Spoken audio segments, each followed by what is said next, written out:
Yeah, you already know this is Gilly the King. This is $1 million worth of game. Yeah, man, this Wallow 2. No, you supposed to say your name. Come on, I say my name. on, man. We ain't got to be structured like that. Oh, You yeah. ready to All right, that's fuck cool. up, man? That's cool. Well, listen, man, forget you all nut that. ass nigga will tell me No, how to forget start all the that. show. Forget all. You supposed to say your name. All right, I'm supposed to say my name. All right, cool. Let me say my name. Okay, then. let's start over. Let's do it like no, you. we not starting over. Nigga. We not starting over. Yeah, how are you guys doing? This is Gilly the Kid. It's on you. No, I'm not. No. Okay. All right. Damn it. Okay, so you gave it to me. Yeah, man. This Wallow 267, man. And this is $1 million worth of game. This Wallow 267, aka you know me. Everybody know me. Bruce Leroy Jr., the one and only mixed martial artist. You see what I'm saying? I got 3 black belts. You know what I mean?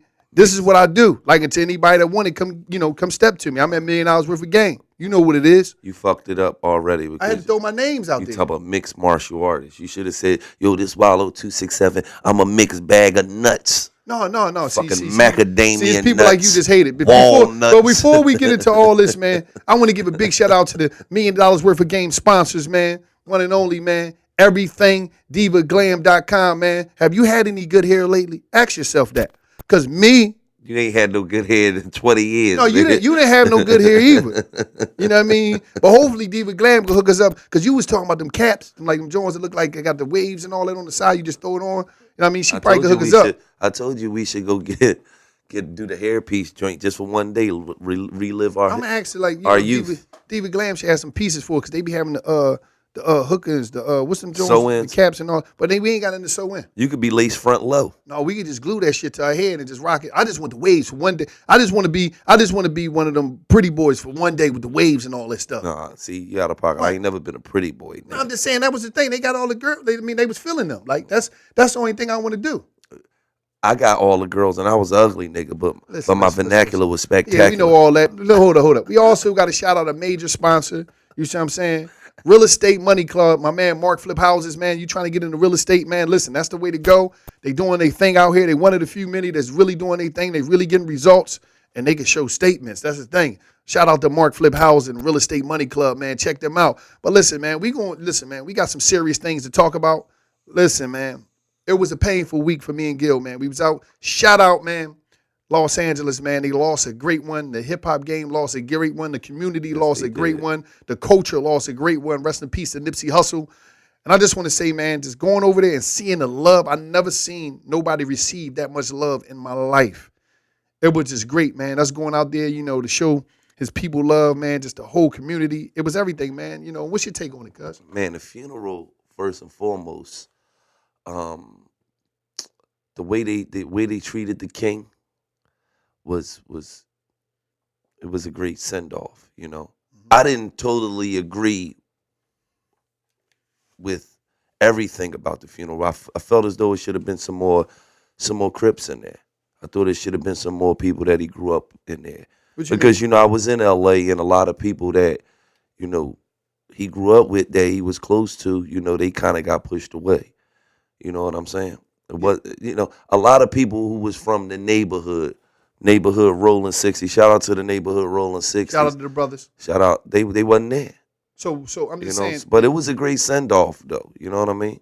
And yeah, it was spectacular, man. Absolutely. I was like, just seeing it would get you emotional. Mm-hmm. Just being out there, because we was out there touching the people, we're just seeing it, just seeing how everybody, the vibe. It was just like, wow, he had a real impact out here. And it was just like, for me to be able to meet him. You see what I'm saying? I always knew about him when I was in prison. You know what I mean? Gil first put me down with him because I was in prison. He's like, yeah, I just shot this movie.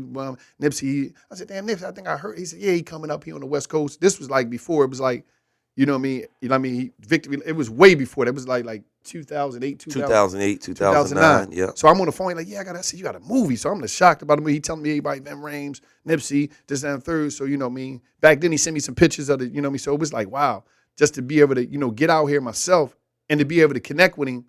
You know what I mean? Outside because just be connecting and just being able to interview him several times. It was all, it was real with him. He wasn't like, it wasn't no like, and I'm not just saying it because he did, like, he wasn't with the fluff. He wasn't this rapper. The dudes, get with me. No, he said, no, take my number, bro. Call me. Absolutely. You in LA, call me. I called him when I was in LA and it was like, it was just, he put some plays together for me to connect with other people to interview them and it was just real. Well, Nipsey always had a genuine soul. You know what I'm saying? From the time I met Nip back in 2009, and how I met Nip was through Ving Rhames. Yeah, Big Vin. Shout out to You homie. know, and it's crazy how Ving even met both of us. Ving seen me on a DVD. He was filming a movie with Bruce Willis. Um, in Boston, he had some time off, and he went to a store, got some DVDs. I just so happened to be on a DVD, and it was when I went through a little incident with Cassidy, and I went to Cassidy's block or whatever, and Ving just he was like, I like that shit, I Gil, I think you you know, I think you're real. and then he tracked me down. You know what I'm saying? And then in the process of tracking me down, you know, he put me in maybe 11 movies, but after we did the first movie, he called me and asked me, like, you ever heard of this kid named Nipsey Hussle? I'm like, nah. He was in South Africa, called me from South Africa. Asked me, did I know Nipsey Hussle? I was like, no, you know. He was like, he kind of remind me of you, the way he thinks. You know, he's from the streets, you know, but he doesn't just act like a raggedy street nigga. Mm. You know what I'm saying? But you're quite raggedy if you ask me. That's just my opinion. Well, It's just my opinion. Well, a lot of people would disagree with you. I'm not going to argue with that. I don't have to argue with But you what about I'm that. saying is, you know, Ving saw something in him, just pretty much like what he saw in me. And then, you know, he linked me with Big U, and at the time Nipsey was Big U and what's my guy, Steve Lobel's artist. And I think he was just about to sign with Sony or something to that aspect. So Nip always been down to earth, man. He's always been a thinker. He's always been an intelligent guy who just wasn't going to just rely on rap. You know, even back then when I met Nip, he was talking about opening up businesses, talking about all kinds of shit he was thinking about doing. So to all the youngins that's up and coming, Nip should be, you know, like the perfect example of what you can do out here. You know, and what's funny is I see a lot of people posting up and paying homage, but a lot of people was posting up and paying homage to Nipsey after he was already on. Yeah, because me personally, like, I understand what you're saying, but I'm not saying it's cool, but that's what the culture has come to. The culture has come to, oh, I don't want to come across as a dick eater. I don't want to come across as I'm Joe Familiar. I don't want to, because some people think showing love is dick eating. Like we didn't got so detached. The culture got so detached from the human communication and human connection that we dehumanize each other to think, hey, what's up, man? Gil, how you doing? Oh man, that's dick eating. Why you answer? Why you speak to him? And that's what it is. And we like to jump up on things after the fact. Right. Because if everybody was playing his music like that, he'd have been to the moon. Absolutely. Everybody was, me support. But it's like that's how it's sad. I'm not saying it's cool, but that's the reality of life. Well, you know, everybody want to support you when something tragic happened to you. When you're right here and you're on planet Earth and you like, support me, go buy my music. Motherfuckers is like, okay, we'll get to it when we get to it. But the minute something tragic happened to you, it's like it wake people up, and it's a shame that, and it's just like, especially even with black families. Mm-hmm. When do we see each other? At a funeral. Yep. You feel what I'm saying? When do we? Oh, damn, cuz I ain't seen you in 10 years. I ain't last time I seen you is when Aunt Mary died. Nigga, that ain't a good fucking thing. So black people and just people in general, you know what I'm saying? What you learn from Nipsey's situation is enjoy life while you're here. Enjoy your loved ones while they're here. Mm-hmm. Don't just have gatherings when it's funeral time, when a nigga stinking and getting dropped in the ground. That shouldn't be the only time you niggas get together. So, and every lesson is a blessing. That's what you take from Nipsey Hussle's situation, is that this guy ain't have cancer. He didn't have no traumatic illnesses. But you can go at any time. Somebody could take your life at any minute. So you got to live, man. You live for today, you live for tomorrow, and you live for your future, and you live for your kids and your family and the people that's around you and the people that love you, man. Well, you know what? You can't even follow that, man. He said everything that's necessary. And I'll just say, live every day like it's your last day on earth. Before we get into $1 million worth of game, I want to tap into a segment of Who Would You Be? Now, Who Would You Be is a segment where we talk about if you died and came back to life, who would you be? You know, and I would ask Gil that question, or you could ask me the question, and it's just about, you know, and be truthful about it. Okay, so let me see, because I know you know, your nut ass love to sing. Oh yeah, I'm a hell of a singer. Like that's Okay, everybody know that. Like so if you know, could come back, if you could come back under any member of New Edition, oh man, that's hard, who man. would you be? You got a lot of legends there. Like it's a lot of legends. I see you coming I back like as Bobby Ralph Brown. Tresvant, A man. because you a sensitive nigga, man. Yeah, that part. You know, I'm not afraid. SENSITIVITY. I'm not afraid to shit. Sensitivity. That's cool, man. What's wrong with that, man? A man Like I'm saying, like what's wrong with me. that? What's wrong with it? Someone that will hold you, someone that will squeeze you, someone that will treat you right, Like me, girl. Yeah, I can see you would definitely be Wallow Tresvant. No, without a doubt. No. You know what I mean? I'm more towards somebody like Bobby or Johnny. You know what I mean? Because them dudes, you know, they can sing. But you know, Bobby just lived a wild life. You know what I mean? I sung a couple classics. You know, Johnny Gill songs. Like a lot of people know. You know, they know I'm a singer. But you know, with Johnny Gill, you know, back in the day. Johnny Gill's a legend. So. I don't know how true this is, but back in the day, Johnny Gill's a legend. Suge Knight said Johnny Gill sucked Sugar Ray Leonard dick. Oh, whoa. Hold up. Don't do that. Don't disrespect that man. Dog, I didn't say it. I'm just telling you what Suge Knight said. Whoa. I was young. That that's some spicy stuff. You can't just come out and say stuff like that. I ain't gonna say it then. You know what I mean? I'm sorry. I'm just saying, but where did you come? Like, come on, man. I'm just saying. Back in the day, Suge Knight, it was Suge on the beach. It was Jodeci. It was Tupac. Wait, you got to show me this. I will. They had that Henny in him, and then he just bust out and said, Johnny Gill sucked Sugar Ray Leonard dick. I was like, whoa. You filming? Yeah. Keep filming. Judge it with Bobby Brown ass. I beat his ass, and I would beat the rest of their ass. A bunch of busted ass, sucker ass, stupid ass, motherfucking bitch ass. Johnny Gill sucked Sugar Ray Leonard dick. Yeah, man, you know that? Whoa. I was a young kid. I was like, whoa. Where the fuck that come from, shit? I don't see, hold on. I don't see Johnny Gill. He can have any woman in the world. I don't see him giving Sugar Ray a BJ. I don't see him giving him a BJ. At the end of the day, No. You said you would come back as Johnny Gill. I didn't say it, Johnny. I didn't say I would come back as Johnny. I said his music was good. I sung some of his songs. I'm more like Bobby Brown. I'll say Bobby Brown. No. What's BBD? Bell Bill DeVoe. One of them. Don't listen. Do not connect me. Like, don't do that to me. No. You sure No. We gonna leave that alone. We gonna leave that alone and try to get into this. Hold up. After all this time, we gonna leave that alone. I wanna say We gonna leave that alone. Listen, we gonna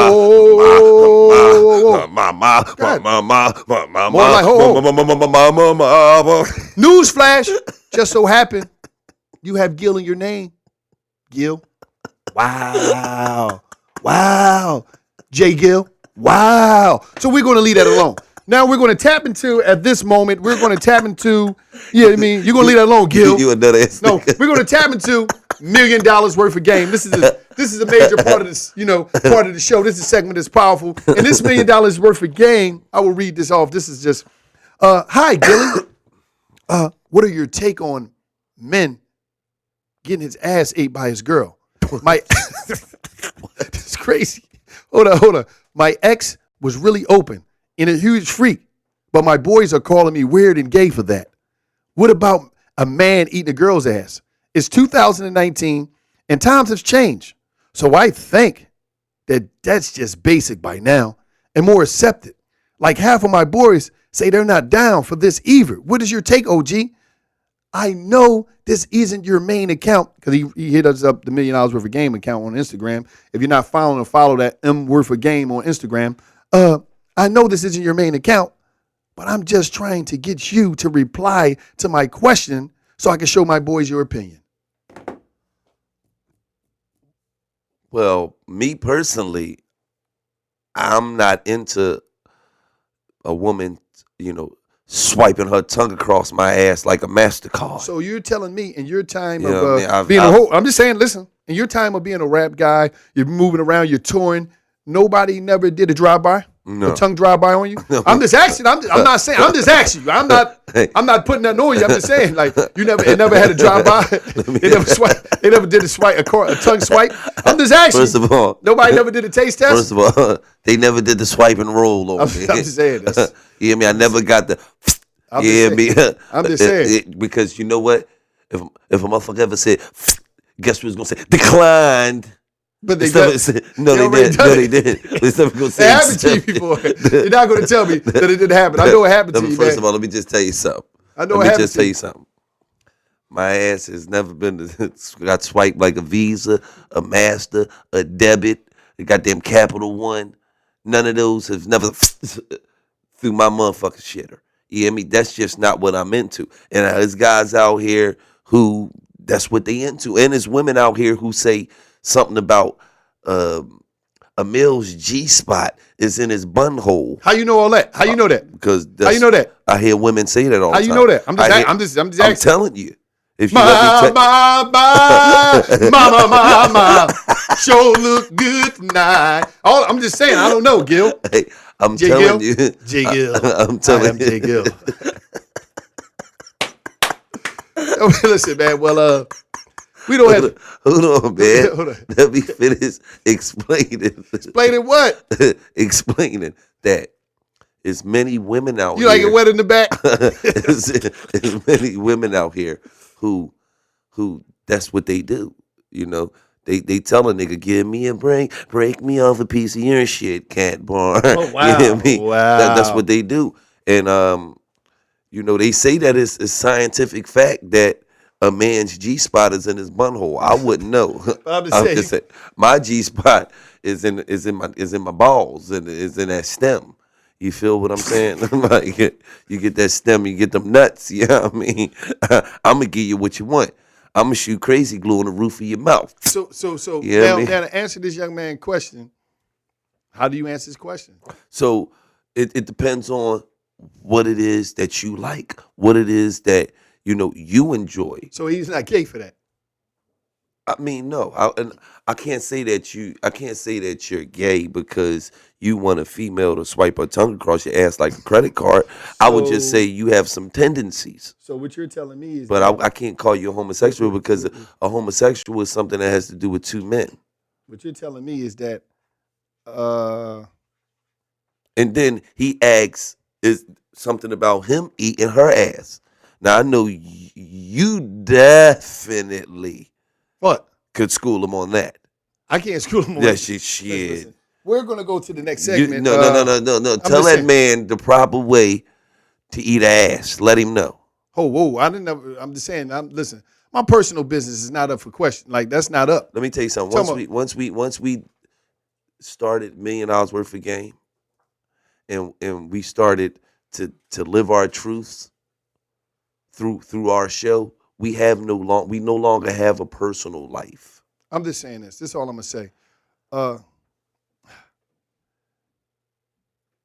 He asking you. So let me ask you a question. Do you actually put the tongue in the butt? It's about your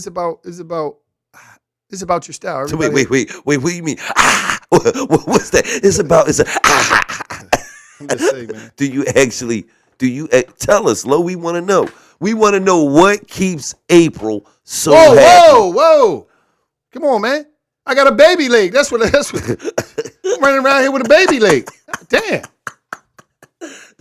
So the fact that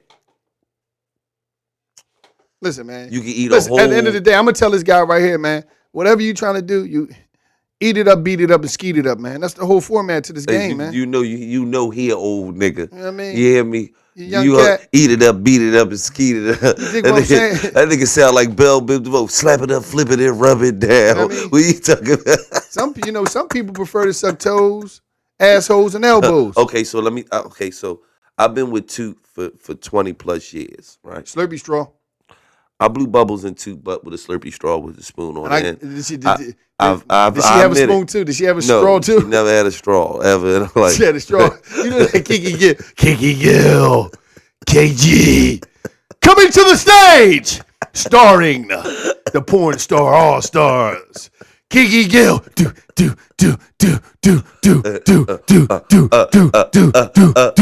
come right out, stripping. Because you know what's crazy? Listen, when we was stripping back in the day, right? You used to have listen. You used to have a little kinky thongs on, like they was kinky jaws. They was a little different. They had the back out. Listen, your jaws had the back out. Mine had my cheeks covered. Your jaws had the back out when we were stripping. You know why? But I raked up all the money because they love when them nuts hang out the side. They love when them nuts drip down. The cakes was bust open. Hold on, my cakes was never bust open. I ain't saying it like that. I said the back of your drawer. The back of your drawer. Look at you talking about my cakes was bust open. They was never bust open. What you talking about? Hold up. Listen, I'm talking about the back of your man Speedos was wide open. I don't know if that was the thing that you was into, but that wasn't my type. Like the chaps. Okay, it was like chaps. So back in the day, let me tell y'all a story, right? Back in the day, we started stripping, right? No. You influenced me. You're the older cousin. I was chilling. I was on the block. I'm gonna tell him what happened. He came to me, yo, cousin. So my name was Firecracker, right? I got a quick. Because I used to tell all the bitches I'm little with a big boom. I'm not gonna tell you my name. Right? He came up with his name, right? His name was TTD, right? And for the record, what does TTD mean? Throw that dick. All right. So he loved it. He loved it. It was a classic name. So me, Firecracker, I didn't really come up with it. The lady that ran the strip club, she came up with it when she saw my piece. She changed your name, nigga. She named me Baby Leg. No, she said Baby Leg. Okay. She said, I want you to go out there with a bib on. She said, I want you to wear a bib on. She named me Baby Leg first. Then she called me TTD. We not even gonna hold that. Now I'm gonna give y'all the true story, right? We get down there. So when we get down there, we had to dance for the lady, right?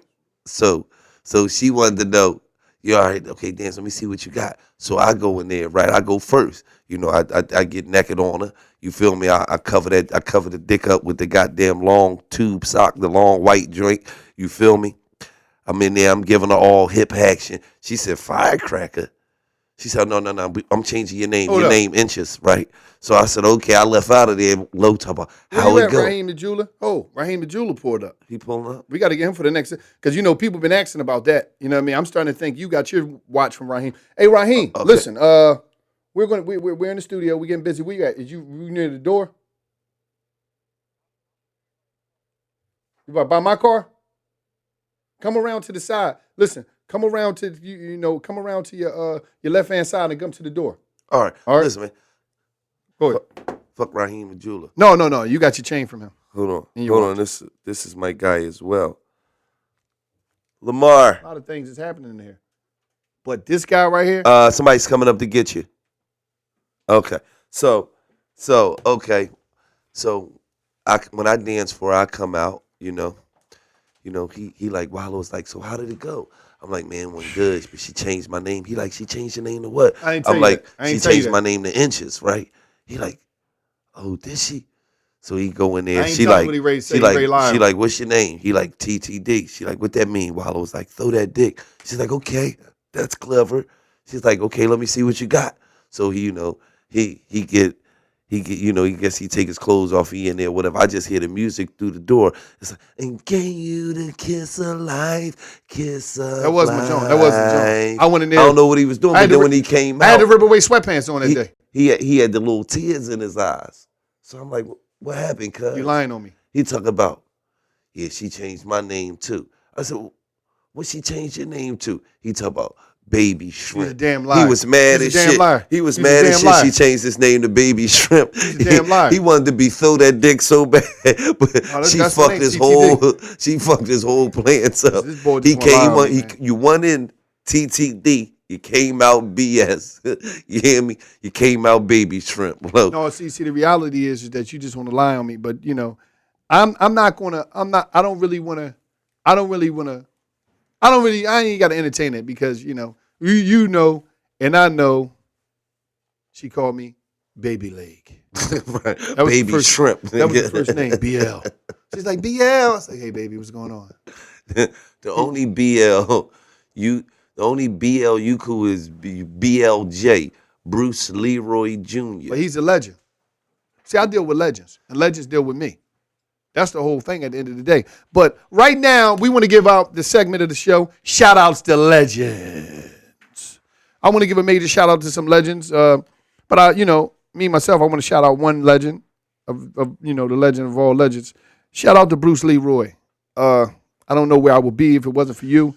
And I mean, you really changed the, That nigga ain't no fucking legend, man. Stop that. Hold on, dog. Listen. Listen, we not gonna do that on this show. Whoa. The last time I hit you with a double grip claw, you was paralyzed for like 2 minutes. Leave me alone, cuz. Don't disrespect him. Listen. You keep disrespecting legends.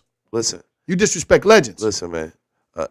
A nigga that had a movie out in 1988, and that's the only flick he ever had out in his life. Stop disrespecting Bruce Leroy Jr. He is not considered a legend. Stop fucking disrespecting Bruce Leroy Jr. You were starstruck when we went up to New York and we met him. No, I wasn't. You were starstruck. You ain't put that on tape, huh? No. You were starstruck. You almost fainted.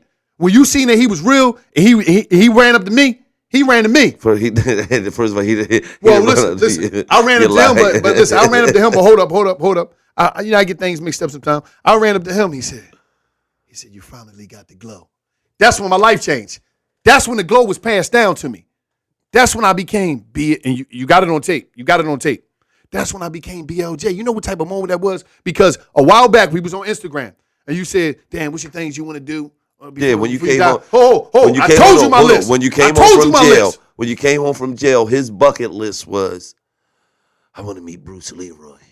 That's how he said it too. I got to meet Bruce Leroy. I met the legend. I got to meet the legend. I was like, Bruce, who the fuck is Bruce Leroy? You want to sit here and lie like you ain't know who Bruce Leroy was? He talking about from The Last Dragon. I was like, what the fuck? Why the fuck would you want to meet him for? Like, what you talking about? Like who wouldn't want to meet him? But I would say this. You're mad because your bucket list was to take Gina to China. Korea. And I beat you. Yeah, but we going this summer. I done it. I met Bruce Leroy like who do that? That's just like somebody saying they want to make Michael Jackson. They do that shit in months. That's like somebody saying, "Oh, Muhammad Ali. I want to meet Muhammad Ali. I want to meet Michael Jordan. I want to meet LeBron." And they do it in months. Nobody do shit like that. I did. So right now, you're a little sad about that. You're salty. And when I met him, he passed the torch. I think that's what because you didn't think that I knew him. I knew you didn't know. And when you actually met him, I saw it in his eyes. He looked at me. He was like. Who's this nut ass nigga? No, he did not. No, he did not. You're lying. Yes, he did. He had that look. He had the look of, and then he had his whole family out there, and they was looking at you crazy too, because they was like, did this grown ass man just walk up and ask another grown ass man, could he be a junior, and this man is not his father? No. See, you mistaken. You don't know the martial arts. You don't know that vibe. You don't know that world. So you're a little lost on that. That day. So hold on, wait. In the martial art world, grown men walk up on other grown men and ask them, "Can I be your son?" That's my sensei. Like he's my sensei. Like so, sensei. Like, you got people that want to be me. People that want to be me. Hold on. So a sensei is another word for father. Yeah, basically. You got listen. You got a bunch of people. What? You got a bunch of people. Devin Wade, he's one of my students. Now he want to be a junior. Wait. He want to be me. Wait. What you think? All these dudes I train you think all these dudes looking up to me and I'm training people everywhere? You think this shit is just like a game? Like dudes want to be me. They want to be a martial. They got 3 belts, man. Come on, man. Hold on. Why wouldn't I want to be Bruce Leroy? So let me get this right. So and he had vanity. He had all the chicks. A sensei is another word for father. Yeah, that's just the way to say father. Yeah, that's all. I'm qualified to tell you that. A lot of people won't tell you that. And I'm really not supposed to be leaking it out there. Just for the record, for the motherfuckers that don't know, Wallow was 12 years old. He went to karate class for approximately 33 fucking days. No. You're not talking about the time I spent with Earl in the park. No. You wasn't talking about shout out to legend. I can't forget the one and only my first sensei, Karate Earl, rest in peace. Okay, for people that don't know, Karate Earl is nothing but a dirty ass nigga. What? A dirty ass old head who was in the hood, who was smoking butter and knew a little bit of karate. That's all Karate Earl was. I should kick the shit out of you for slandering his name. He ain't never smoked no coke. He was in Vietnam. He ain't never smoked no coke. No, he was in Vietnam. Listen, he walked around the neighborhood. Ain't nobody do shit to Earl. I don't understand. I showed you the people. Everybody told you Earl was official. Ain't nobody never do shit to Earl. People was wrapped in fish. Dude, listen, Earl took guns from people with no weapons. What the fuck? Like, you don't get it. Like, this dude was the real deal. All this shit, this dude, they supposed to have a movie about Karate Earl. This dude was real. Okay, so you know what it is. So your brain is messed up. You know what I'm gonna do? This is what I'm gonna do. Because you're so fascinated with these boxers, dudes. I'm going to see one of these dudes on the street and I'm exposed. I'm going to trash one of these boxers. If I catch any of them on the streets, right there. I'm doing them in right then and there. Any of these little boxer friends that you got, these dudes you keep hyping up, any of them dudes from Philly, I'm running down on them. Do me a favor. Give me an example of something that you've seen Earl do that would qualify him to be a legend. What didn't I see Earl do? I seen Earl cook a person across the street one time. He kicked from one sidewalk to he kicked the shit out of this dude. That's when I was convinced. You think it's a joke? That's your problem. He kicked the shit out. I seen him kick multiple people through car windows. I seen him kick the dude through a living room. I seen him take about at least 50 guns from people. Earl the type of boy, if it's a shootout and he come on the joint, dudes dropping guns and everything. I've seen dudes drop a gun. This dude was extraordinary. That's what I'm saying. You never witnessed no shit like this. Okay, so when Earl used to take you to the park back in the day as a kid, yeah, what did he teach you? He taught me a lot of things. It's secret. I can't tell you the stuff. You're not in the martial arts world. That's sacred. What? Stuff I know is sacred. Did Earl touch on you low? I can't believe it. Because you know when you got to keep secrets. No. The only thing, listen. Whoa. Anytime the adults tell you, don't tell your mother. No, whoa. Hey, Wallace. Now you're going a little too far. You disrespecting. Don't tell your mother what we did. You're disrespecting her. Don't tell your mother what I taught you. No. He never done that. I taught you the bun cheek grip. No. Only thing that happened when I was with Earl, the only time. We found out Earl took you to the park and taught you the cobra grip bun cheek grip. Hold on. Let me just put this out there so you know. It was 2 rules with Earl when I come. Nothing on my feet, nothing on my chest. Because I had to. Whoa. Listen. I had my karate pants on though. Listen. I have my karate pants on. I have my karate pants on. Don't do that shit. Don't try to slander Earl. Don't try to put him on that. Hold on. So Earl told you, every time you come to the park, nothing on your feet, nothing on your chest. He didn't say it quite like that, but he said a true warrior. He said a true warrior. A true warrior has weird draws. No. See, now you trying to say. So he told me. Earl sound like a weird kinky motherfucker. He told me. No, he didn't. He said true sensei doesn't wear draws. You should wear a true. No. This is what he said. A true warrior could battle in the raw. What? He didn't say you had to be naked. But you couldn't have no real shields of defense. Wait. No, listen, man. You gotta understand the arts. Because I'm trying to figure out if Earl was treating you karate, if Earl was putting his hands on your body. When you come see me, don't have anything on your feet or on your chest. A true warrior could battle in the raw. You know what I'm laughing at right now? Earl, listen. A true warrior could battle in the raw. Yeah, because you never know when. Listen, you could be laying in the bed in your crib with your woman. Intruders could come in. Danger could come. What? I'm just telling you. Wait, listen. Let me explain something to you. This is real important. This is why I got them belts and you don't. And you can. You're not going to be able to protect your family. Listen. When danger arrives, you're not going to be able to protect your family. You're going to need somebody like me downstairs sleeping on the couch. Because when danger arrives, at any moment, I got my gi on. I can have a hoodie on. Or I can have my birthday suit on. I'm getting busy. Right then and there. What? I'm going to protect me and mine from danger. Wait, hold on. That's what? That's what what? Guns are for, love. Listen, I don't pack guns. I take guns from people. I don't got time for that. I think that's what protection when somebody enters your house. That's for dudes that's cowards. I'm not a coward. I don't need that. I use these. You see this? My hands are registered. My feet is registered. Man, if somebody break into your house, they coming in with guns. They're not. No. They don't have to come in with guns. But if they do, that's when I hit the lights. All right, man. I perform in the dark, buddy. Enough of this buffoonery about Karate Earl, man. Hey, listen, man. So if anybody is unfamiliar with who Wallow Nutass is and how he became a nut-ass nigga like this, with probably ADHD and a bunch of other 4-letter shit, PGDT, PTSD. He got a bunch of shit going on in his mind. But if y'all don't know, Wallow went to jail at 17. He did 20 years. And he came home at 37. And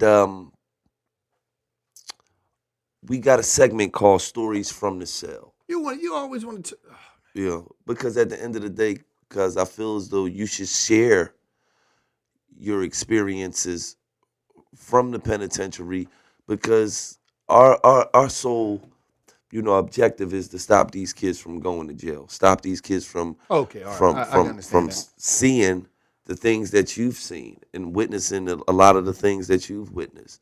You know what I'm saying? So we have a segment called Stories from the Cell.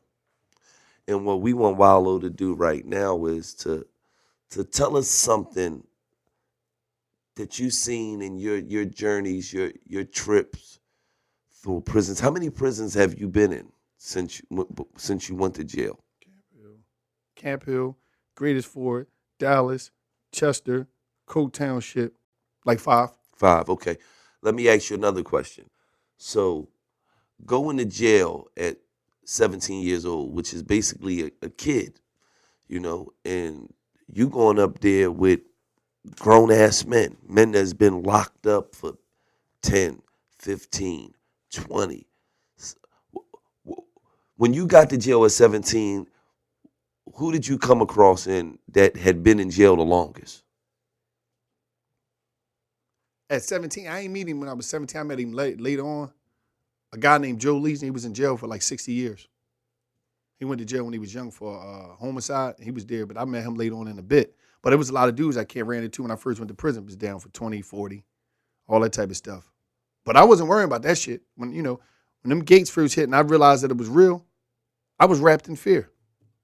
You see what I'm saying? Because I'm going to the unknown. I ain't gonna front. Like, dudes be trying to front and thinking, oh, it's cool. That shit's scary. Because first of all, you worrying about, I'm like, oh, is my ass on the line? Yeah, I remember you called me about 6 months in. I'm like, my ass on the line. You called me and you was talking in codes. Listen. Nigga called me, told me, yo, kiss us, you know what I mean?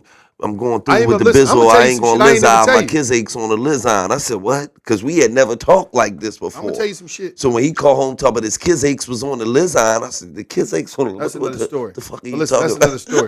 But I'm gonna tell you some shit I never told you. The scariest time of my life. I come from the yard, right? And there was a pack of Swiss rolls and some soups on my bed. I was like, oh shit, they coming. Somebody want everything from me. They want my goods. I'm like, so now I'm scared. Listen. I go in the cell. Wait, hold on. So you mean to tell me, because we need to get this right for all the youngins. So you mean to tell me when you in the state penitentiary, this ain't no county shit. This ain't no I'm waiting to get sentenced. This is I'm already sentenced and I got my time. So when you in jail, if you get to your cell and the Swiss roll and what? It was Swiss rolls and soups. And soups, if that's just laying on your bed and you didn't order them in commissary, somebody just put that on your bed, what does that mean? It can mean multiple things, but I'm going to tell you what it meant for me. I went right in the cell, I locked the door, I threw the sheet up, and I prayed to every God that existed that this wasn't my time and my ass would be right when I leave. I was just like, I didn't know what was going on. I'm going to be straight up. I'm going to be like, because you don't know who comes. So when I grabbed the shit, I'm like, I got the sheet up, so I'm I don't want nobody to see me panic, because in jail, it's just like Instagram. You got to have a tough face. Oh, I'm tough. I'll do this to you. You're not going to do nothing to me. I'm a bad guy.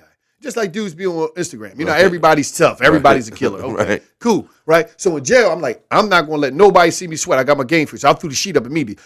Oh, shit. But did you eat the Swiss rolls? No. Hold up. Listen. This was crazy about it. This how I knew shit was dangerous, because I'm like, damn. And then I hear my man called me, yo, Wallow.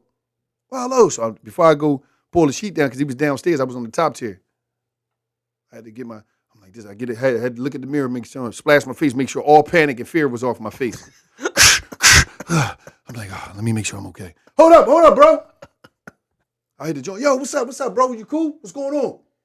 Yo, I put the stuff you gave me last week on your bed. I'm like, oh, okay, I got that. Listen. I threw that curtain back. Oh my God. Listen, man. I was ready to take lockup and everything. I didn't know what I was ready to do. So hold on. So you thought somebody was coming for your innocence? Listen, and you know why? Because I was at Dollaz. They call Dollaz the Pink Palace. I seen dudes laying out on the yard. In the yard, man. I seen dudes getting married in the yard. Wait, hold on. Straight up. Anybody know? Pennsylvania, they call Dollaz. It had the most homosexuals. I was scared to death. They call Dollaz the Pink Palace. Yeah. because it was a joint with heavily homosexual. So I'm like, listen. The first time I went to the shower, right? I go down in the shower room. Come on, man. I'm serious, man. This shit was real, man. Wait, you don't know so what I've y'all been through. So y'all was naming jails like it was strip clubs, like we going to Vanity Grand. Oh shit, they sending me to Dallas to pick. Listen, in this jail, listen. Let me explain something to you. What? Let me explain some real shit to you. It was so what's the name that dudes would name the punks in jail. You had a punk named Penis Williams. Hold up. You had a punk. Listen. Wait, you had a punk named. How you know this? Listen. That's in the jail. I'm just telling you the names. Everybody know this. So wait, not Venus Williams. His name was Venus Williams. Yeah. Hey, listen. You had a motherfucking name. So wait. Listen, you had dudes just to name the motherfuckers. You know what I mean? They hit you with that racket, Motherfuckers had a listen. You had listen. This real life. This prison. Everybody know what's going on because you were here. So you be like, what? Oh shit, the boy named what? I'm saying away from that motherfucker. And then you had a motherfucker named Lil Him. Lil Him. Like Lil Kim, Lil Him. You know what I mean? Listen, I'm just telling you, listen. Hey, yeah. Listen, you had a motherfucking name, you had a white boy named Harris Hilton. You got here, Paris Hilton. You had all type of crazy shit going on there. So a nigga like me, I'm like, listen, on some real shit, I'm scared to death. Because I don't know what's going on. You don't know. You might see a dude, that's the old head from down the way. I don't know if old head is really an old head or he wants some cheeks. So I'm just in the joint like, oh shit. But that day, when I put that curtain back up, this is how I know when keeping it real goes wrong. When I put that curtain back up and I realized my homie threw the pecan squirrel and what's name on my bed, I put that joint up, looked in the mirror. Shit, ain't nobody doing shit to me anyway. Ain't no fucking nut. No, I'm a real one out here. Fuck is baby. Tighten up. Slap myself. Tighten up. You from the streets. You a real one. Hey, so you commenced to lie to yourself. I had to. You got to charge yourself. Listen, in jail you got to go insane in order to stay sane. Like right. people be like, damn. People be like, damn. Wow, come out of jail. He just go right. He running. Yeah, because I had to go crazy to maintain my sanity. See, because you're going to see a lot of shit that's in jail that you're not going to be. You might don't accept. It might not really be about your life. But you got to believe in your mind that shit is okay. Because if you're looking at it from a regular mind, you're going to go to fuck crazy when you see the shit you see in jail. Okay, so tell us, because our whole objective is to keep the youth out of prison. So what you see? I done seen people get stabbed, man, and just, I'm talking about the blood be jumping out of them. And you got to look at that and walk by and mind your business. You can't be talking about it ain't your business. You ain't see nothing. You might be walking in the yard. Me and you walk in the yard. A cat might, because one thing about jail, this is what people don't understand. When you be out here shooting people, and all that stuff, and you ride in the hood, and you putting that work in. Mm-hmm. You don't know who been sitting in jail for a long time, who family members you putting work in. Mm-hmm. So you don't know old head Kev that been in jail for 25 years, and that's his nephew. Mm-hmm. So when you come through you with your homies. You know what I mean? You smoking your little buckhorns in the yard. Yeah, man. I was out there putting work in, and this old head walk by. You think he just a regular burned out old head, and he put a knife in your shoulder, and you're like, damn, what's going on? And it just keep putting it in you. Whap, and you trying to run. You ever see somebody get stabbed and they trying to run? They screaming. It's a scream. The scream is a scream you never heard in your life. Or when somebody walk up and had that 10-pound weight in their hand, or them two that 10-pound weight is undefeated. On them 10-pound wax in the side, and you just hear, and you hear a person hold their head for a minute. They hold their head for about 10 minutes, and they let out the scream. You don't hear the scream till about a minute within the scream. You just hear them.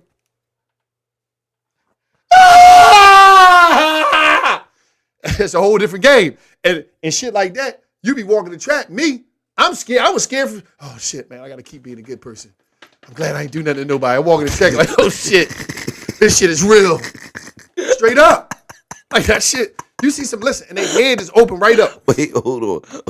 I gotta keep being a good person. Yeah, I'm not saying it. No, you can't be looking at nobody's cells. You can't be minding nobody's business. You can't be speaking on nobody. Because a lot of times you're gonna see somebody in jail and you're gonna be like, damn, that was some, your old head to tell you, yeah, young blood, you know what happened here, it's none of nobody's business. You might see your homeboy uncle. He got married in the yard last week. You can't get on the phone and call, yo, man, like I had dudes who tell me, yeah, my pop, my uncle up there, this and that third, he real when he hold it down. I'll be like in my mind, your pop, he likes sausages. I can't tell a dude that. Because now, everybody come step. You told my son. What you told my son? No, your pop works for Bob Evans. Yeah, you told my son such and such, and I'm like, I ain't saying nothing. You got to mind your business. So I'm just like, it's just like, it's like that shit ain't cool. And but like times, a lot of dudes that talk about, I do time, we do. They talking about their homies or their brothers or their cousins that did jail time. They ain't talking about no jail time they did. So a person might be listening to it or seeing it on Instagram and it's popularized to go to jail because that's the shit. I want to tell a dude, listen, it costs too much to be a criminal. Number one, you got to have a lot of, when you step into the street game, number one, excuse me, all the ladies that's listening out there that's living a life, I know y'all living a lit life. The ladies is like in their 30s, pushing 40s. Y'all out there partying, y'all buying all the designer stuff, y'all doing all that. All y'all are living in the inner cities of America. Could y'all do me a favor? Could you go get some life insurance for your goofy ass son? Because a lot of y'all got goofy ass sons out there. Please go get a little policy that could pay the $10,000, $15,000 for the, for the janaza or the funeral. Because if you out there with some goofy shit, majority of the times that's coming. And this is why I say it costs too much. Now, you'll have a dude, if you got a pistol and you operating outside of the law and you living in the United States of America, this is what I need to tell you. You need a lot of money to carry that pistol if you're carrying that pistol illegal. Because bail, lawyers, commissary, that's a lot of money that you don't have. So what you do is you say to yourself, don't worry about it, charge it to my family. Right. Put that pressure and all that on pressure my mama. On my mom and all that shit and on my people. Mm-hmm. Because you don't have the money to do this stuff. Right. You see what I'm saying? So my thing to kids is like these cats out here, I ain't even gonna say kids, they grown ass men, you can't tell them nothing. The dudes that can't tell you nothing, the difference is between me, you got a lot of people on Instagram, stop the earth. A lot of people that speak to people on Instagram. I'm not none of them. You can't teach what you don't know. You can't lead where you don't go. I'm speaking from experience. I'm a dude that was in the streets running around with the guns, taking pictures with the guns, doing the goofy shit, because I was a goofy young cat. So I know who you are. I understand who you are. I'm not judgmental, but I'm just trying to give you some game, and I'm trying to tell you, utilize me as your crash dummy. Say to myself, damn, you know what? Wallow already I showed you the blueprint of where you going at. Right. I did all the goofy shit. I wanted to be down. I didn't know who I was. So I'm telling y'all to take this time out, really think about how you moving out. Look at everybody you got around you, because one of them dudes around you might kill you or might tell on you. Absolutely. So you got to be mindful of that shit. And the fact that you said that, it goes to show you, look at Nipsey Hussle's situation. Sad. It's a sad situation, but who murdered Nipsey? A nigga that he grew up with. The hood. The hood. So to all, that's another valuable lesson to all you youngins who be screaming, it's my day ones, it's my day ones. A lot of these dudes ain't even day twos, man. They ain't day fours or fives. Either. Right, and a lot of these dudes, a lot of these guys is when you get an opportunity and you get a chance to make it out, don't ever feel like that the hood is happy for you. They not. Because it's hard for people to be happy for you when they in such a sad state of mind. They in such a sad. I'm not gonna say everybody in the hood. No, I'm not gonna say everybody. But what I'm saying is a percentage of people that probably that you can pass them and they feel as though that your blessings supposed to be their blessings because they ain't taking time to look at their blessings. We all got blessings. We all got talents. We all got things. But what we'll do is we'll overlook our blessings and be looking at somebody else's blessings, so we can't even give our blessings the time and attention and to materialize our blessings. Absolutely. And it be deep. Then we start questioning God. That's what we start doing. Why he made it out? Why he get there? Why he successful? Why not me? Why not me? Why him? Why he had to be the one? Well, maybe because he was the one that put the work in. That's one thing that people don't understand is work. You only get out of life what you put into it. Yes, sir. So if you're not willing to put the hustle in, you're not willing to put the grind in, then don't expect shit out of life. That's the flip side of that. If you don't put the hustle in, you don't put the grind in, then you shouldn't be expecting shit to come to you. You ain't got nothing coming your way. God ain't gonna drop no blessings on you. Because what the fuck have you done out here to deserve any blessings? Nothing. So to all the youngins that's up and coming, we always gonna do a segment called Stories from a Cell. We always gonna do a segment called $1 Million Worth of Game, because we trying to give you the game to educate you, to keep you out of the cell. And that's what me and Wallow is here for, because we the real OGs. We not the OGs that's saying, we come from this, we come from that. No. Don't do that. Put that down. The proof is in the pudding. He did 20 years in jail. I'm your crash dummy. Utilize me as your crash dummy. I did this shit for you, so you ain't got to do it. So you can see, damn. Oh, because listen, I was a professional dickhead out there. I was doing a bunch of goofy dumb shit. Well, we was both professional dickheads. I just didn't get caught. You might still be one. I'm just saying. This is my opinion. I'm not saying that nobody else. The only difference between me and Wallow is he got 2 left feet. He ain't really have the athletic bone. They ain't passed the athletics down to him in the family. So his getaway from the cop skills wasn't that good. Athletics. They ran him down. They ran him down. They kicked his back leg, tripped him from the back. He fell, scraped his chin up. They threw the handcuffs on him. Hold up. Athletics, hold on. Let me just say this. Hold on. He wasn't a good criminal. He was one of them dudes. Everybody run off the scene. He get caught. He screaming, "Wait up for me!" Everybody to left him. I'm gonna say this though. Now let's talk about the athleticism because everybody that know that witnessed my martial arts skills, people that see me on the court, that game. Oh yeah. By the way, everybody to all you little young street punks. 25 and under to think you got a ball game, me and Gil's coming to your hood 2-on-2, the big 2. We're coming to a playground near you. I'm bringing my Chuck Tellers out. We're going to see if you young street punks really can play. Now, I will say this. We're going to get back to this part right here. As it's starting to get hot, so me and you, I'm battling. I'm challenging you in rock climbing on the walls. I'm challenging you in bouldering. We're going to a batting cage, basketball. Yeah, we getting it in. Everything. Swimming. We're going to see who's a real athlete. Everybody, we're going to show y'all this. He forgot one. What? Martial arts. I could they would take my license. Like they would. I can't. You're not even qualified to even come to me. Like only way if you become danger, then I could destroy you. But other than that, I wouldn't even do that to the family. You're not qualified. Because I'll let Dev handle you. My student Dev will handle you. I'm going to have him. He's going to be a black belt this month. Mm-hmm. He been doing some real good stuff. Everything I told him to do. He'd send me the videos. I'm like, Dev, I need you to do an ultra kick takedown. He'd be like, what's that? Just do it. Dev, I need you to fly kick over a car. I can't do it. And he's doing this shit, so he's going to be a black belt. And I think you're a little jealous of that. Just come on, join the gang. Martial artists listen, we're the number 1 defense in the world. Not boxing, not guns, martial artists. Okay. Shout out to the Gracie family, man. Y'all really, you know what I mean? I did some stuff with them before, but that's another story. Yeah, because what? The Gracies, what do they do? Jiu-jitsu? Yeah. Yeah, that's right. It's my field. Wallow is a 3rd-degree black belt in jail jitsu. What you talking about? Jail jitsu. No. I put my. Listen. He did. Listen, let me just say this. He's definitely a 3rd-degree black belt in jail jitsu. He know all the moves. Listen, I'm also a third degree black belt in defense, and that defense is retreating. I have a class coming out called the retreat class, where as though when danger come, you know when to retreat. Like I told you before. You teaching niggas how to run? Yeah. No. It's not just about running. It's about understanding exits. Wait. No. It's about how you gonna teach motherfuckers how to run from danger. No. Listen. First of all, no number 1, in my class, I'm going to teach you how to identify danger, how to identify your exit plans when you go anywhere. See, that's what's important. Identifying exit plans. It's not, see, everybody can't teach you this. You could just run, but you might run that way and run into a car. You might run that way and run into a dead end.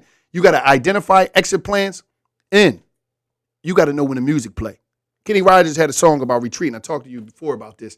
And the song was just wonderful. They call it The Gambler, but it was really about retreating. And it was plenty of times that this song played in my mind. What song? You got to know when to hold 'em, know when to fold 'em, know when to walk away, know when to run. That when that plays, nigga, that's about gambling. No, it's not. No, it's not. You that's never not. count your That's not money about gambling. when you're sitting at the table. Listen. I heard that shit. He was sending out subliminal messages, and in this song, because he understand that he been in danger before. This song that played in my mind plenty of times. Like I told you before, I'm the type of guy. Growing up, I was focused on being a vigilante. You don't know that part of me. You don't know that work. That's the stuff when I worked in the dark. That's when I put my black stuff on and I play alleyways all across Philadelphia. What? Such a stupid ass. No, I'm serious. I play alleyways. Dog, that's a fucking song about gambling. No, hold up. We're going to talk about that, and I'm going to tell you what happened. So one time, I found myself, these guys, they try to ambush me. I was in this alley. It was dark. All I heard was, give me my pocketbook back. They snatched his old lady pocketbook. What? Here I come. I jumped because I was actually in the tree because I had to see everything. They seen it. I had the one joint where I had a string on the tree over there so you can see it shake. They looking at the tree, and I jumped out. What you going with that? Where you think you're going with that? And they looked at me. Yeah, we knew you would come. I said, we? Who's we? Guys jumped out. They were swinging the bats and the chains. I'm like, so you guys, you're really going to do this? Do you know who I am? So the guy, this other guy brandished the gun, right? And as I go into my stance, the song came on. You got to know when to hold 'em, know when to fold 'em. The next thing you heard was, boom, boom, boom, boom. Gate! Gate! Car window! Boom, boom, boom. Dog! I had to retreat, but that song saved my life. It's a song that I teach my students when that song supposed to come on in your mind. And when that song come on in your mind, game time. It's time to go. I'm Wallow 267, man. This is $1 million worth of game with Gilly the Nut, a.k.a. I don't know what to name this guy, but let me throw Gilly D. Williams. Let me throw some of my more names out there. Gil Smith. Silly the Kid. Let me throw some Gilly the Squid. Spike G. I would say throw some of my names out there. Everybody know me out there. I'll be throwing classes soon. Bruce Leroy Jr. You know, I'm trying to, just take this whole martial arts thing to the next, because we're not getting respect out here. We're really not getting the respect that we need. So as we go on, I'm opening up a dojo, $1 million worth of game dojo. Just for the record, it's gonna be coming soon. What? Once guns came out, martial art, the respect for martial arts died. What martial artist got shot? Name one. Because they don't fuck around. You can't name one. Wait, hold on. You can't name one in the country. Wait, you know why? Because you just said once they pulled that gun out. Dog. No. Car. No. The only reason that happened. Gate. Because you got the whole. They was going to ambush me. There was too many of them. So I got out of there. But once again, man, I want y'all to stay tuned. You know what I mean? We bringing it to you, man. $1 million worth of game. We not playing no games. Me and this nut. You know how they get. And before we get out of here with our $1 million worth of game, I just want to tell y'all that this table right here is. Oh yeah, sponsorship. It's open to the sponsors. You know, you got something that you want to bring some light to. You got a product that you want to get popping. You got whatever it is. You right here behind us. Hold up. Right here behind us. The logos on here is gonna be for the big boys. Mm-hmm. Don't even make sure you budget right, because if you ain't got no good budget, we ain't budging. Don't we not even if we came to you before you didn't jump on it, I feel sorry for you. Absolutely. The number's running. You know what I mean? I'm Wallow 267 right here with your host, Gilly the King, and this is $1 million worth of game. And it's just like that. Right.